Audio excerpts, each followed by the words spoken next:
Hello guys, अगर आप लोगों को मेरे वीडियोस पसंद आए तो प्लीज मेरे चैनल को सब्सक्राइब कर दीजिए और इस एपिसोड को लाइक कर दीजिए, शेयर कर दीजिए। और सुप्रीम रिवेंजर के पिछले एपिसोड की एंड में हमने देखा था कि हमारा मेन कैरेक्टर यांगो खुदाई कर रहा होता, तभी उसको एक पप्पी मिल जाता है और उस पप्पी को देखने के बाद यांगो के मुंह के अंदर से पानी आने लगता है। इसकी वजह से अपने मन ही मन सोचने लगता है कि अरे बाप रे, मैं 3 दिनों से कुछ भी नहीं खाया, अगर ये पप्पी को खा जाओ तो मजा आ जाएगा। ये सोचने के बाद उस पप्पी को उठा लेता है। उठा लेने के बाद बोलने लगता है कि देखो पप्पी, मेरे बात अच्छी तरह से सुन लो, क्योंकि ये प्रिजन काफी ज्यादा डेंजरस प्लेस है, तो इसलिए तुम जैसे छोटा पप्पी प्रिजन के अंदर वैसे ही कुछ दिन के बाद जरूर मर जाएगी। ऐसा कुत्ते की मौत मरने से अच्छा मेरे लिए सैक्रिफाइस करो और मेरा भूख मिटा दो। अगर तुमने ऐसा किया तो मैं तेरा एहसान पूरी जिंदगी भर बिल्कुल भी नहीं भूलूंगा। और ये सारे बात सुनने के बाद वो पप्पी पूरी तरह से रोने लग जाती है। इसके बाद वो पप्पी उसके हाथों से अपने आप को छुड़ा कर कहीं पर जाके गोल्डन कलर की वॉलनट ले आई थी। इसे देखने के तुरंत बाद यांगो उस वॉलनट को अपने शर्ट के अंदर रख लेता और बोलने लगता है कि ओ हो तुम्हें देखकर ऐसा लग रहा है तुम ऐसा वैसा डागी नहीं बल्कि एक समझदार डागी हो। और ये वॉलनट को देखने के बाद मुझे ऐसा लग रहा है ये वॉलनट भी ऑर्डिनरी वॉलनट नहीं बल्कि कमाल का वॉलनट है, तो इसीलिए ये वॉलनट को मैं अभी नहीं खाऊंगा बल्कि बाद में खाऊंगा। और पप्पी, मुझे ऐसा लग रहा है तुम ये वॉलनट मेरे लिए इसीलिए लेके आए हो क्योंकि ये वॉलनट को लेके मैं तुझे छोड़ दूंगा। अगर तुम सच में ऐसा सोचते हो तो सही सोच रहे हो, क्योंकि मुझे भी तुझे काटने का कोई भी मूड नहीं, क्योंकि तुम काफी ज्यादा क्यूट हो। और ऐसा क्यूट होने से ऐसा प्रिजन में बिल्कुल ही काम नहीं चलने वाला है, तो इसलिए आगे जाकर इस जैसे वॉलनट तुझे और मिलेंगे तो मेरे पास ही लेके आना। ये सुने के बाद वो पप्पी भी ऊफ ऊफ करती है। तभी यांगो के शर्ट के अंदर वो वॉलनट थोड़ा चमकने लगते है। इसे देखने के बाद ये यांगो अपने मन ही मन सोचने लगता है अरे बाप रे, यहाँ पर क्या हो रहा है बिजी, क्योंकि ऐसा लग रहा है ये वॉलनट मेरे शर्ट के अंदर रहकर मेरे बॉडी के अंदर के टेम्परेचर को थोड़ा बढ़ा रहा है और उसके साथ साथ मेरे अंदर की एनर्जी को थोड़ा बढ़ा रहा है। तो इसीलिए मैंने अच्छी डिसीजन ली है ये वॉलनट को अभी ना खाने का, क्योंकि इसके बारे में मुझे कुछ भी नहीं पता, तो इसीलिए मुझे ये वॉलनट के बारे में थोड़ा और फाइंड करने के बाद खाना चाहिए, अभी नहीं खाना चाहिए। ये सोचता सोचता फिर से खुदाई पर लग जाते हैं और तभी इसका लक चमक जाता है और उसके खुदाई करते करते एक हेमटेट स्टोन मिल जाता है। इसके वजह से अपना मन ही मन सोचने लगता है कि फाइनली मेरा लक चमक गया, क्योंकि ये हेमटेट स्टोन को एक्सचेंज करके मैं फूड ले सकता हूँ और 3 दिन के बाद फाइनली मुझे कोई फूड मिलने वाला है। ये सोच के वो इस हेमटेट स्टोन को लेने वाला होता, तभी वहां पर कोई आ जाता। आने के बाद उस हेमटेट स्टोन पर पैर रख के बोल रहा होता है कि आय हाय मेरा लक कुछ ज्यादा ही अच्छा है आज, क्योंकि मैं सिर्फ घूमने के लिए यहाँ पर आया था, फिर भी मुझे एक हेमटेट स्टोन मिल गया। ये सुनने के बाद यांगो को थोड़ा गुस्सा आ जाता है। इसके वजह से वो पूछने लगता है तू कौन है भाई, यहाँ पर आकर इतना नौटंकी कर रहा है। और तभी हम सामने की तरफ देखते हैं, वहाँ पर एक मोटी औरत होती है, उसके साथ एक लंबो और एक मोटू भी होता है और इसी का नाम ही वो वांग्यान होता है, जिसके बारे में पिछले एपिसोड में वार्डन बात कर रहा होता है। इस एरिया 68 के अंदर 2 गैंग्स आते हैं, उनमें से पहला गैंग का लीडर इसी वांग्यान है। तब वांग्यान उस हेमटेट स्टोन को उठा लेते और बोलने लगता है ओहो तो तुम ही हो नया बंदा,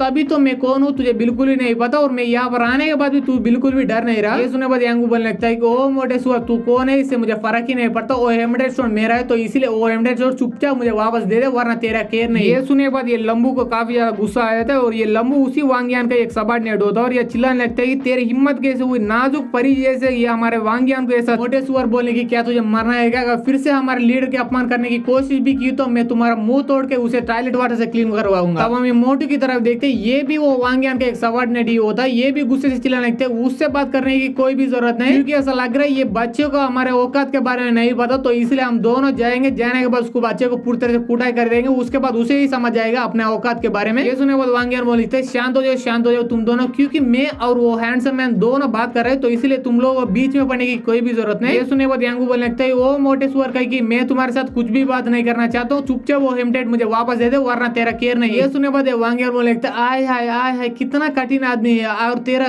कठिनता को देखने के बाद मुझे और भी तुम पसंद आने लगे, तो इसलिए अगर तुम्हें सच में ये हेमटेट चाहिए तो आज रात को हम दोनों सुहान रात मनाएंगे। अगर तुम सच में आज रात मेरे साथ सुहान रात मनाने के तैयार हो तो उसके बाद ये हेमटेट नहीं बल्कि हर रोज मैं तुझे एक हेमटेट दूंगा। ये सुने बाद यांगो को थोड़ा उल्टी आने लगता है, पर अपने आप को रोक के चिल्लाते हुए बोल रहा होता है तेरी हिम्मत भी कैसे हुई, तेरे साथ सुहान रात मनाने से अच्छा मैं मर ही जाऊंगा। ये चिल्लाता हुआ शेवल लेके वांग्यान पर अटैक करने के लिए काफी तेजी से बढ़ने लगता है। ये देखने के बाद वांग्यान उसके हाथ में शेवल को पकड़ के ऐसा दूर फेंक देते, इसके बाद यांगो को ऐसा पकड़ लेते। इसे देखने के बाद यांगो को काफी ज्यादा गुस्सा आता है, इसके वजह से जोर से उसके पेट के ऊपर एक जोरदार मुक्का कर देता है, और इसके इफेक्ट वो वांग्यान पर कुछ भी नहीं होता। इसके बाद वो वांग्यान यांगो को जबरदस्ती अपने बड़े बड़े अरमान से चिपका लेते हैं। चिपकाने के बाद बोल रहे होते हैं कि तुम्हें इतना जल्दबाजी में डिसीजन लेने की कोई भी जरूरत नहीं, थोड़ी देर यहाँ पर रहकर सोचो उसके बारे में। ये सुनने के बाद यांगो चिल्लाने लगता है कि छोड़ो तुम मोटी सुअर कहीं की, मुझे किसी के बारे में नहीं सोचना। और इसे देखने के बाद ये लंबो और मोटू दोनों अपने मन ही मन सोचने लगता है उसके प्लेस में मैं होता तो मजा ही आ जाता। तब वांग्यान बोलने लगते हैं कि हैंडसम मेरे बात एक बार अच्छी तरह सुन लो, क्योंकि अगर तुम मेरे साथ रहने के लिए तैयार हो जाओ तो तुम्हें हर दिन एक हेमटेट स्टोन मिलेगा, उसके साथ साथ ही हर दिन खाने के लिए अच्छा फूड भी मिलेगी, तो इसलिए आज मेरे साथ प्यार में गिर जाए। और तब यांगो अपने मन ही मन सोचने लगता अरे बाप रे, ये मोटी सुअर इतना ताकतवर क्यों है? एक सेकंड ये ताकतवर नहीं बल्कि मैं ही काफी ज्यादा वीक हो गया हूँ, क्योंकि मेरा कल्टीवेशन पूरी तरह से बर्बाद हो गया। इसके साथ साथ मैं 3 दिनों से कुछ भी खाना नहीं खाया। उतने में वो पहले वाला पप्पी वहां पर आ जाता। आने के बाद उसके हाथ में वो हेमडेड स्टोन को छीन के वहां से ले जाने लगता है। और इसे देखने के बाद वो मोटे सुअर यानी वो वांगियान को काफी ज्यादा गुस्सा आ जाती है। इसके वजह से वो चिल्लाने लगते है कि तुम बेकार डाल गई क्या, तुम कहां से आ गई। इसके बाद वो लंबू मोड़ो को बुलाने लगते है। बुलाने के बाद बोलने लगते है लंबू मोड़ो तुम जाकर उस डागी को जान से ही मार डालो। और जान से मारने के बाद वो हेमडेड स्टोन को फिर से मेरे पास ही लाकर दे दो। ये सुनिए बाद लंबू और मोटू दोनों उस पप्पी के पीछे पड़ जाते हैं और चिल्लाने लगते तुम बेकार डाई का क्या, तुम्हारी हिम्मत कैसे हुई हमारा वांगियान के गुस्सा दिलाने की, क्या तुझे मरना है क्या, अगर तुम्हारा विष मरना है तो हम दोनों मिलकर तुम्हें जान से ही मार डालेंगे। ये बोल के उसका पीछे करने लगते हैं। और तभी हम यांगू की तरफ देखते हैं। वो वांगियान के अरमान से बाहर आने के बाद वहां पर बैठकर पूरी तरह से उल्टी कर रहा होता है। तब पीछे से वांगियान आ जाते, आने के बाद बोलने लगते हैं कि हैंडसम फिर से हमारे सुहान रात के बारे में सोचो, क्योंकि अगर तुम्हें मेरे साथ सुहान रात नहीं मना तो उसके बाद तुझे कोई भी हेमडेड स्टोन नहीं मिलेगा। अगर तू लकी वजह से एक्सट्रीमिटी स्टोन मिल ही गया तो उसके बाद मैं अपने चमचों को बेच के तेरे पास कितना हेमडेड स्टोन है वो सारे हेमडेड स्टोन मैं ही छीन लूंगा। ये बोल के वो वांगियान वहां से जा रहे होते हैं और जाते जाते बोल रहे होते हैं कि सुनो हैंडसम तेरे पास सिर्फ एक ही दिन का समय है, तो इसीलिए इसके बारे में अच्छी तरह से सोच लो। और ये सारे बात सुनने के बाद यांगू को काफी ज्यादा गुस्सा आता है। इसके वजह से गुस्से के मारे वहां पर एक चट्टान पर पंच करते हुए बोल रहा होता है अगर अगर मेरे पास पहले जितना ताकत होता तो इस मोटे सुअर का टुकड़ा टुकड़ा करके मेरे डागी को खिलाता था।